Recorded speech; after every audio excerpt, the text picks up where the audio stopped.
नमस्कार, मैं आचार्य रमेश धस्माना आप सभी का स्वागत करता हूं मेरे इस वीडियो चैनल जिसका नाम है ज्योतिष दृष्टि। साथियों, आज आपको ज्योतिष से हटकर पितृपक्ष के विषय में बताते हैं। पितृपक्ष 21 सितंबर से और 6 अक्टूबर तक ये 15-16 दिन जो हैं ये पितरों के निमित्त माने गए हैं।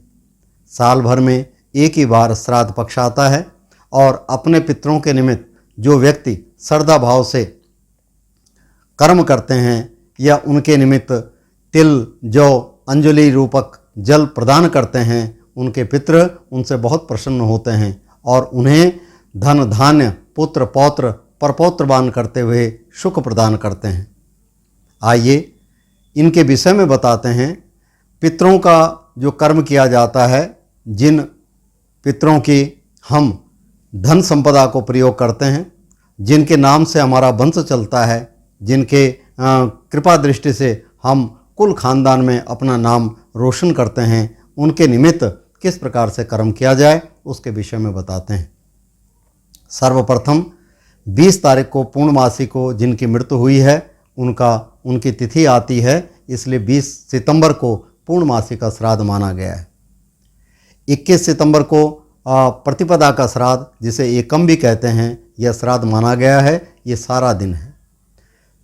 22 को द्वितीया का, 23 को तृतीया का, 24 को चतुर्थी का, 25 को पंचमी का, 27 को षष्ठी का, 28 को सप्तमी का, 29 को अष्टमी का, 30 को नवमी का, 1 को दशमी का, 2 को एकादशी का, 3 को द्वादशी का, 4 को त्रयोदशी का और 5 को चतुर्दशी का और 6 को जो है अमावस्या तिथि मानी गई है। अब आप सोचोगे कि मैंने 26 क्यों नहीं कहा। इस पितृपक्ष में 26 तारीख को कोई भी श्राद्ध नहीं है, क्योंकि 27 तारीख को षष्ठी का श्राद्ध अपराह्न काल में अधिक है, जिसके कारणवश 27 सितंबर को यह श्राद्ध मनाया जाएगा। साथियों, किस प्रकार से श्राद्ध करना चाहिए, क्या विधि है, इसके विषय में आपको बताता हूँ। सर्वप्रथम जिन भी पितरों का श्राद्ध जिस तिथि को होता है, उस तिथि में प्रातःकाल स्नान ध्यान करके और शुद्ध होकर के यदि भोजन बना सकते हैं तो भोजन बना करके और तत्पश्चात ब्राह्मण को बुला करके तिल, जौ से जो है संकल्प करा करके, तर्पण करा करके उसके बाद भोजन कराना चाहिए। जो भी स्वादिष्ट भोजन वह पसंद करते थे, उसी प्रकार का भोजन उनको देना चाहिए। और यदि आजकल क्योंकि नौकरी पेशा वाले लोग ज़्यादा हैं, अब नौकरी पेशा में जो है समय नहीं मिल पाता, तो उनके लिए है कि सीधा निकाल दें, अर्थात जो कुछ भी उनके निमित्त जितनी श्रद्धा से होता है, सूखा अनाज निकाल करके संकल्प करा करके, संकल्प में आपने क्या बोलना है कि आज अमुक तिथि, जो भी तिथि होती है, जिस तिथि में उनका श्राद्ध है, उस तिथि में अपने पितरों के निमित्त मैं यह भोजन ब्राह्मण को दान करती हूँ, उनको स्वीकार हो। इस प्रकार कह के जल को 3 बार उस अन्न धन से जो है सिंच करके और जल को नीचे छोड़ देना चाहिए। कहते हैं पितरों को तिल और जौ की अंजलि दे करके और जल अंजलि दे करके जो व्यक्ति कर्म करता है, उनके पितृ बड़े प्रसन्न होते हैं और उन्हें खूब आशीर्वाद देते हैं।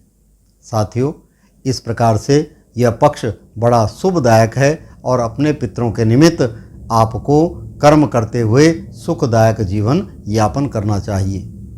इसके द्वारा पितृ प्रसन्न होते हैं और आपको वरदान देते हैं। धन, धान्य, पुत्र, पौत्र, परपौत्रवान होते हुए आपके वंश का यश मान कीर्ति होता है। यह पितृ श्राद्ध में करना चाहिए।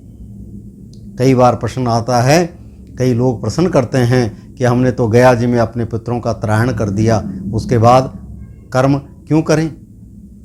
साथियों, पितरों का तरायण किया है, पिंडदान किया है, पितृ मुक्त नहीं, हम उन्हीं के धन धान्य को भोग रहे हैं, उन्हीं के नाम से हमारा वंश आगे चल रहा है। इसलिए उन पितरों के निमित्त जो भी तिथि आती है, दूध, फल उस तिथि में निकाल करके ब्राह्मण को दान करना चाहिए, जिससे वह पितृ प्रसन्न होते हैं। जिस प्रकार से आपके घर में कोई भिक्षा लेने के लिए आता है, आप उसे कुछ न कुछ दे देते हैं। उसी प्रकार से इस पितृपक्ष में हमारे जितने पितृ हैं वे सभी भिक्षा पात्र लेने के लिए घर घर घूमते हैं और उनके पितृ जिस घर से मिल जाता है प्रसन्न हो जाते हैं। पितृपक्ष में एक और कर्म अवश्य करना चाहिए। ये कर्म है, सबसे प्रथम जो भी अन्न बनाते हो उसके लिए काग बलि, कौवे के लिए पहले निकालना चाहिए। दूसरे नंबर पे स्वान बलि अर्थात कुत्ते के लिए निमित्त भी कुछ अन्न निकालना चाहिए। और तीसरे भाव में गौ बलि, गौग्रास निकालना चाहिए। हो सके तो अग्नि भी जिमानी चाहिए और अग्नि के बाद ब्राह्मण को भोजन करना चाहिए। इस प्रकार से पंच वैश्य बलियों के द्वारा श्राद्ध जो है पक्ष संपूर्ण होता है। नमस्कार, धन्यवाद।